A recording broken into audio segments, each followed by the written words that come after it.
Hey guys, Sandy here. Welcome back to the channel. Today I am playing with this awesome stamp set from Brutus Monroe. It's called Strawberry Social.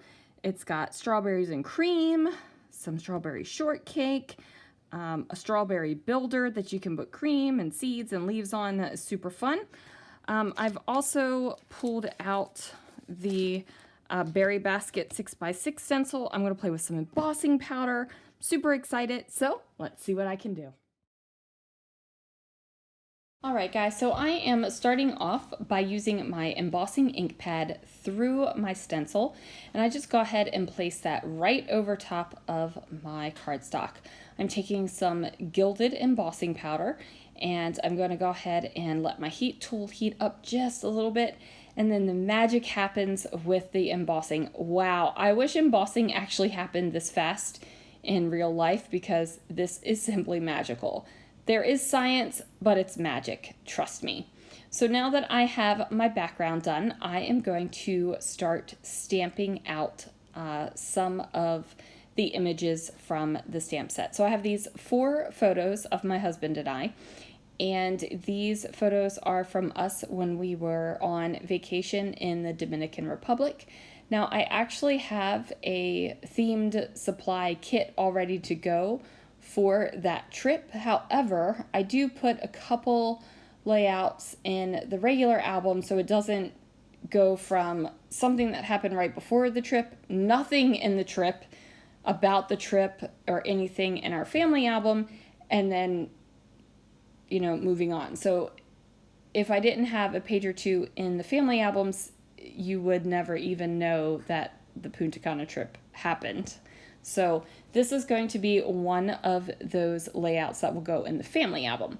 Now I went ahead and stamped those strawberries on this white cardstock, and then I heat embossed with alabaster embossing powder.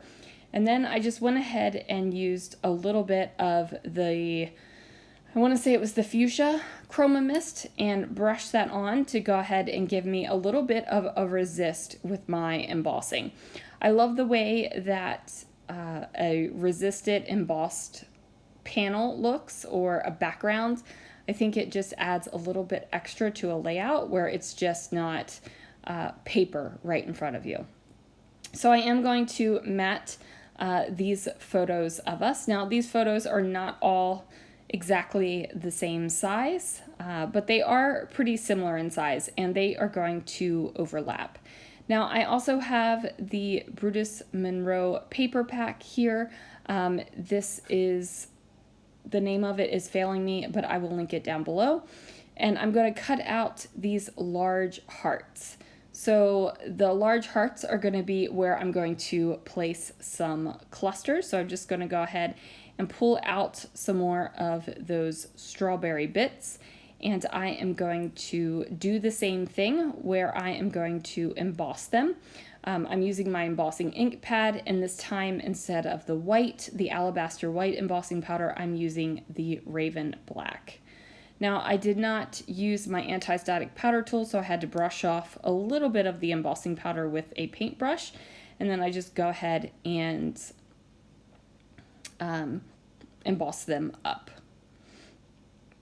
So now I am embossing the stems, and I'm using one of my variety of greens, and then I am actually using the Chroma mist and putting the green right on top of it, and that way the leaves are embossed, but even though they're embossed, they're still going to have the green, so it's kind of like a tone on tone green. I went ahead and painted in the strawberries, and now I am going to go ahead and use the strawberry seeds stamp and stamp the seeds onto the strawberry so the strawberries don't look naked. By the way, have you ever seen a naked strawberry? You've seen the pictures online and stuff. It is a weird look, man. Whoever sat there and picked out all of those tiny, tiny, tiny strawberry seeds has way too much time on their hands. So now I'm going to fussy cut these out. Now, of course, there are coordinating dies for this stamp set. However, I do not have them. I don't mind fussy cutting my images out, but it would go probably quicker if you had the dies where you could just like pop them through your die cut machine and get them out.